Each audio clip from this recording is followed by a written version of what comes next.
যেটা ফুলছে মাসল, এটাকে না আর এইদিকে ঝোলা মানে ফুলাতে পারবে না। শত চেষ্টা যদি করো তো উপরের দিকে নয় নিচের দিকে ঝুলে থাকবে। যে দাঁত আজকে কর্মড়িয়ে অন্যের দিকে লাল চোখ করে তাকাও, এই চোখ আজ বাদে কাল ঝাপসা হবে। এ দাঁত তোমার কাছ থেকে তোমাকে জিজ্ঞাসা না করে বিদায় নেবে। এ কালো চুল তোমাকে না বলে সাদা হবে।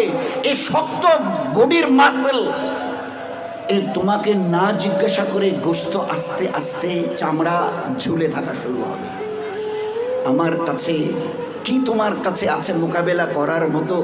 কিছুই আমি করব না, শুধু তোমার বয়সটুকুকে একটু যদি বাড়িয়ে দিই। ও আম্মেরহু নুনাক্কিসহু ফিল খালক, মায়ের পেট থেকে বের হয়ে যেভাবে মুখ থুবড়ে পড়েছিলে, নিজের পায়খানা নিজের হাতে ওইভাবে ছেনিয়ে নিজের মুখে দিয়েছিলে না, আমাকে তুমি কি দেখতে চাও?